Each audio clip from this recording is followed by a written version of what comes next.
भारत की जनता आजकल इतनी भूखी है कि खाने को धोखा भी खा लेती है। आम आदमी आज हवाई चप्पल पहन के हवाई जहाज नहीं चल रहा, आम आदमी हवाई चप्पल बेच के हवाई जहाज चल रहा है। एक एक डोमेस्टिक फ्लाइट उसकी राउंड ट्रिप की टिकट 20 से 30 हजार में बिक रही है। इनके बुलडोजर के चलते मैडम भारत के लोग सवाल पूछना भूल गए। नए भारत में आजकल ट्रेन पटरी के ऊपर कम और पटरी के बाहर ज्यादा चलती है।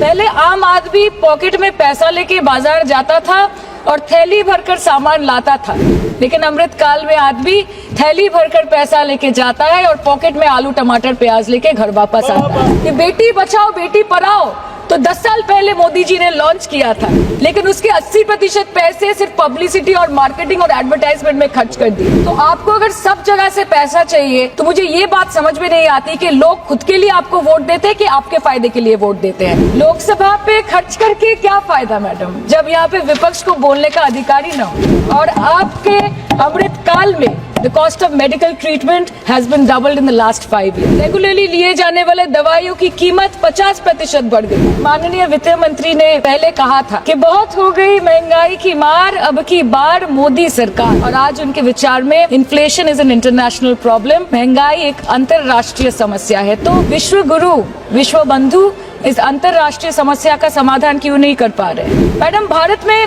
एक मिडिल क्लास जो 1 साल पहले एक वेजिटेरियन थाली 100 रुपए में खाता था, आज वही वेजिटेरियन थाली 152 रुपए की हो गई। टमाटर की कीमत 247% बढ़ गई, आलू की कीमत 180%, लहसुन 128% और तेल नमक आटा मैदा 18%। आज आपके उधार की वजह से हर हिंदुस्तानी पर 1.25 लाख का बोझ चढ़ गया और आप उनकी मजबूरी को अपनी ताकत समझते हैं। बंगाल में ऑल इंडिया तृणमूल कांग्रेस की प्रदेश युवा अध्यक्ष होने के नाते मुझे हर दिन कई नौजवानों से बात करनी पड़ती है।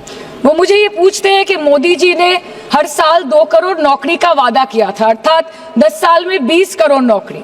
उन नौकरियों का क्या हुआ, उन वादे का क्या हुआ? मैं बस उन्हें यही कह पाती हूँ कि पत्ते तो झड़ते हैं उठाता है कोई कोई, वादे तो सभी करते हैं निभाता है कोई कोई। प्रधानमंत्री जी बोलते हैं सबका साथ सबका विकास सबका विश्वास। अगर ऐसा ही है तो भारत के लोग आज देश छोड़ के क्यों जा रहे हैं? 2018 से लेके 2023 के बीच 6,70,000 भारतीय ने अपनी नागरिकता त्याग दी। सिर्फ 2022 में ये संख्या करीबन 2,25,000 की थी। मोदी जी कहते हैं कि वो सबके साथ है, मगर ये आंकड़े बोलते हैं जो सबका होता है वो किसी का नहीं होता। और बंगाल के साथ तो कुछ अलग ही रिश्ता है इनका। The relationship is that of quid pro को। बंगाल में सिर्फ दीदी है तो मुमकिन है, ठुकरा के मेरा प्यार मेरा इंतकाम देखेगी। मतलब वोट है तो नोट है और वोट नहीं तो नोट नहीं। सो आप सबका साथ सबका विकास जो बोलते हैं, is it hinging on colour coding? आपको रंग पसंद नहीं तो आप बंगाल के लोगों को पैसा नहीं दोगे और फिर आप आके बोलते हो कि हम बंगाल में जीत क्यों नहीं पाते? Ma'am this is the reason, this step motherly attitude, जिसके लिए बंगाल के लोग हर बार इनको बड़े बड़े रसगुल्ला खिलाकर वापस दिल्ली भेज देते हैं।